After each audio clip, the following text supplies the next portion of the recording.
Babu wujubi shaumi Ramadan wa bayani fadli siyam wa ma yata'allaqu bih. Riyadhus Shalihin kita ada di bab 217, bab tentang wajibnya puasa Ramadan dan penjelasan keutamaan puasa dan ibadah-ibadah yang ada keterkaitan dengan puasa. Sebagaimana bab-bab sebelumnya, musannif Riyadhus Shalihin, penulis Riyadhus Shalihin selalu mengawali setiap babnya dengan menukil ayat-ayat Al-Quran. Untuk bab puasa ini beliau menukil Al-Baqarah 183 sampai 185. A'udzu billahi minasyaitonir rajim. Ya ayyuhalladzina amanu kutiba alaikumus syiyamu kama kutiba alal ladzina min qablikum la'allakum tattaqun. Dan selanjutnya,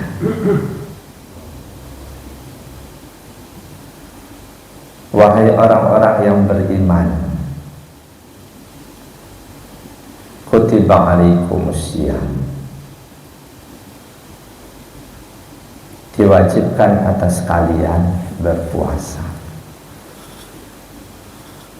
Panggilan yang paling indah dari Allah buat kita adalah panggilan dengan sifat keimanan kita. Bagaimanapun level keimanan manusia, level keimanan muslim, baik yang selanjutnya nanti puasanya itu benar-benar puasa, atau di dalam puasanya masih ada maksiat yang dia kerjakan, tetap panggilannya ya ayyuhalladzina amanu. Nida'un lahum bi asrafi awsafihim. Ini panggilan buat manusia dengan sifat yang paling tinggi, yang paling mulia, sifat iman. Sekaligus di dalam panggilan ini, di kalimat berikutnya, kutiba alaikumus syiyam. Ini perintah yang sangat halus, karena Allah memerintahkan sesuatu kepada hamba yang dia muliakan, maka kalimat perintahnya pun halus. Kutiba alaikumus syiyam bi asrafi awsafihim wa fihi tasrifun ba'da tasrifihim bil khitab. Dipanggil dengan panggilan yang indah, sekaligus perintahnya pun disampaikan dengan kalimat yang indah, dengan kalimat yang tidak menyuruh langsung, diwajibkan atas kalian berpuasa. Puasa yang dimaksud puasa apa? Ada pandangan macam-macam. Ada yang menyebutkan itu adalah puasa Ramadan. Ada yang menyebutkan puasa 3 hari setiap bulan, dan juga Asyura yang kemudian direvisi. Kalau puasa yang dimaksud puasa Ramadan, kama kutiba alal ladzina min qablikum, sebagaimana diwajibkan atas umat sebelum kalian. Memang umat sebelum kita diwajibkan Ramadan. Andaikan puasa yang dimaksud puasa Ramadan, karena puasa Ramadan ini khusus buat umat Rasulullah. Umat Nabi sebelumnya nggak ada kewajiban puasa Ramadan.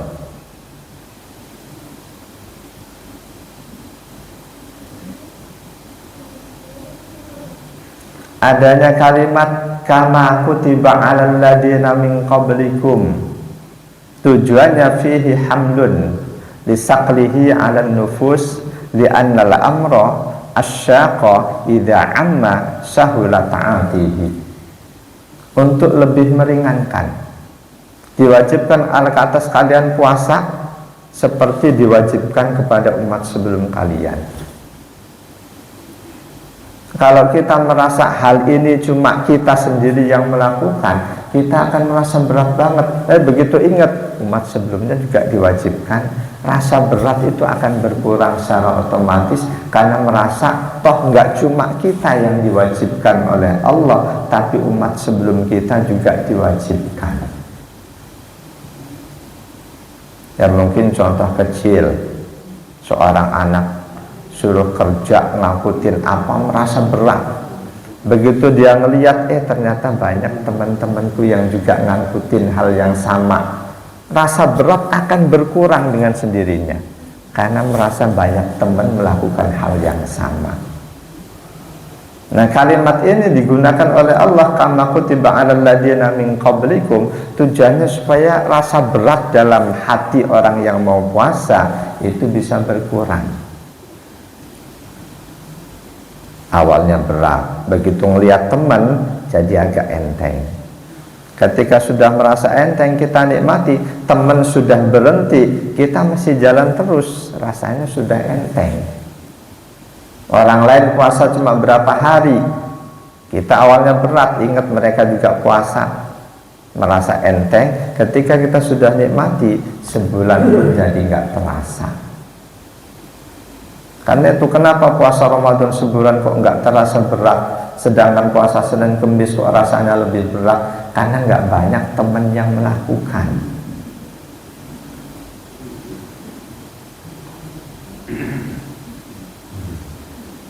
Lalu siapa yang dimaksud dengan alladzina min qablikum? Sebagaimana diwajibkan juga untuk umat sebelum kalian. Ada 3 pandangan ulama. Pertama, annahum ahlul kitab. Orang sebelum kalian yang dimaksud adalah ahlul kitab, Yahudi Nasrani.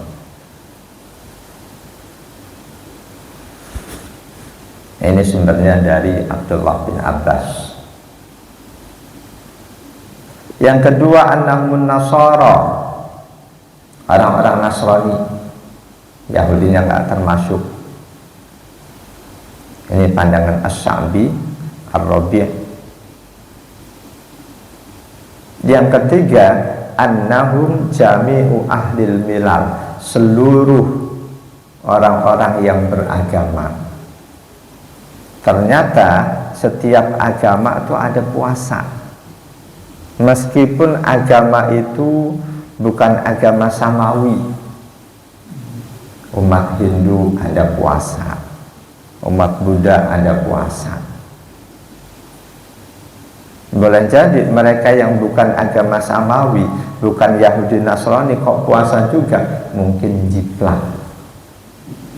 dari agama samawi. Enggak masalah min qablikum yang dimaksud siapa.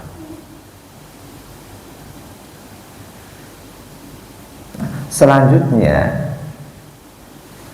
kama kutiba, diwajibkan atas kalian puasa sebagaimana diwajibkan juga atas mereka orang-orang sebelum kalian.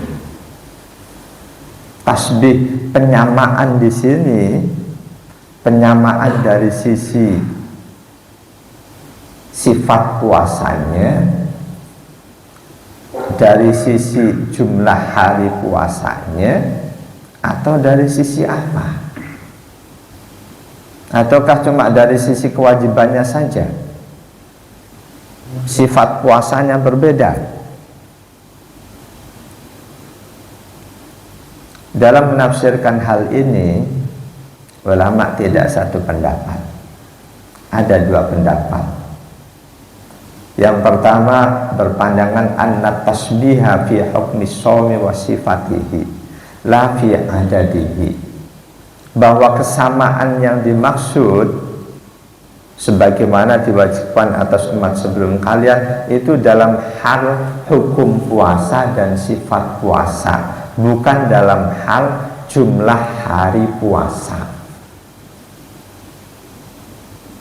Jadi umat sebelum kita puasa juga wajib sebagaimana kita puasa wajib. Kalau sifat puasanya, ini saya nggak setuju dengan pendapat pertama ini.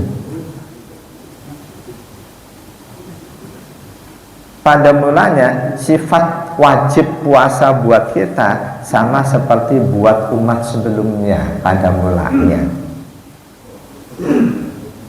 Qala Sa'id bin Jubair radhiyallahu an, kutiba alaihim idza nama ahaduhum qabla ayyat'ima lam yahilla lahu ayyut'ima ilal qabilah.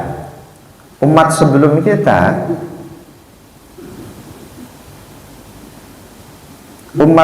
kita sifat puasanya ketika maghrib kok mereka tertidur sebelum sempat berbuka, maka nggak boleh makan minum sampai besok lagi.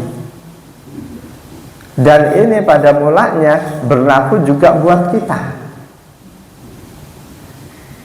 Awal aturan puasa, kalau maghrib, sebelum maghrib kita nunggu maghrib tertidur sampai waktu maghrib, ini udah begitu bangun nggak boleh makan minum sampai maghrib besok lagi.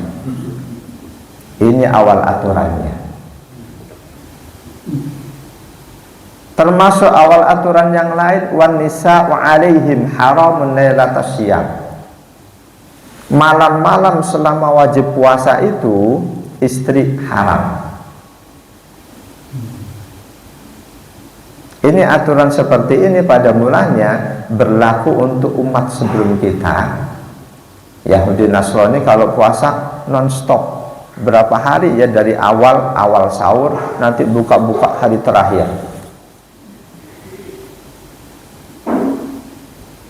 Awal mulanya di dalam Islam pun puasa aturannya kalau maghrib tertidur belum sempat berbuka haram makan minum, haram istri sampai besok lagi.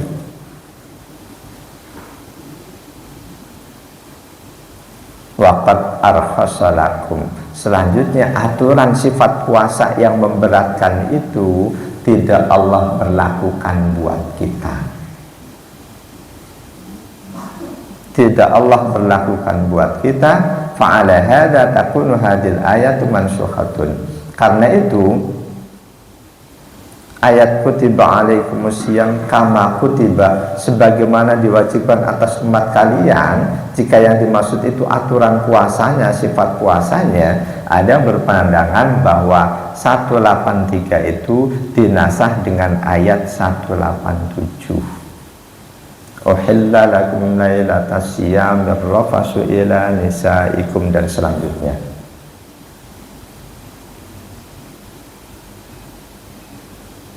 Dihalalkan buat kalian di malam-malam puasa untuk tetap berhubungan suami istri.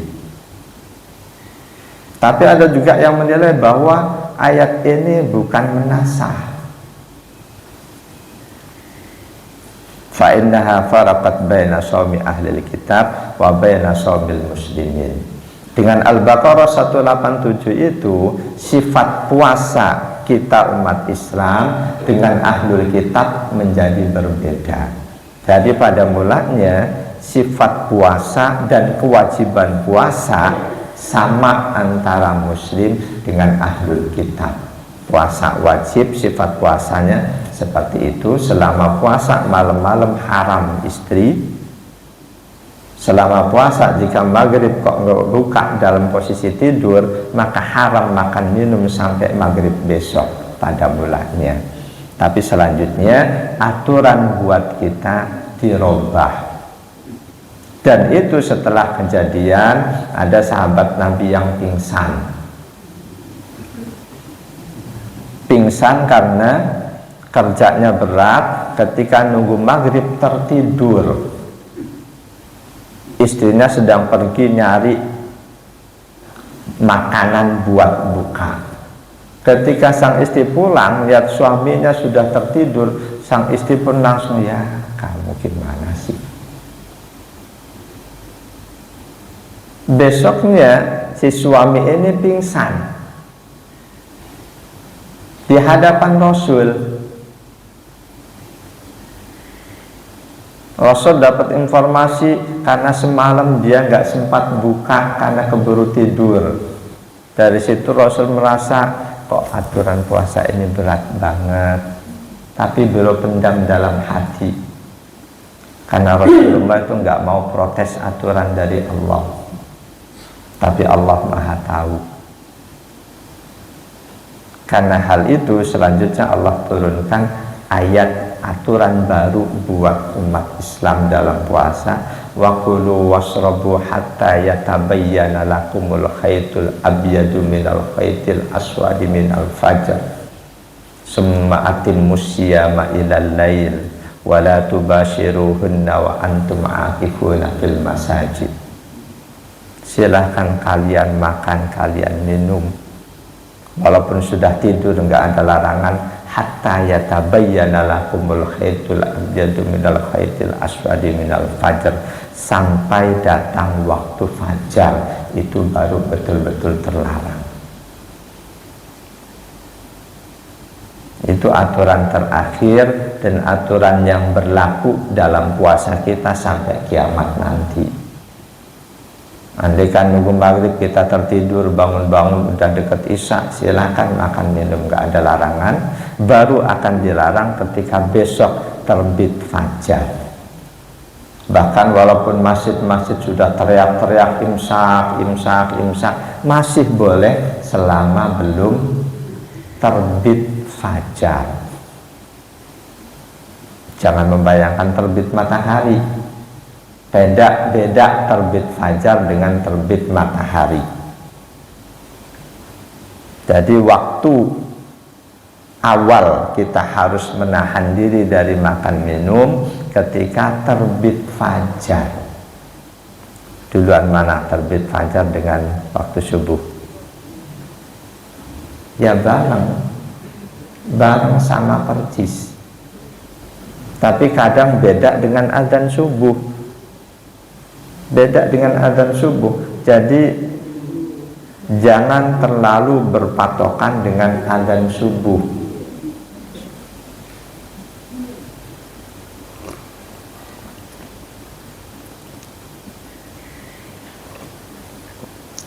Kadang azan subuh itu subjektif banget.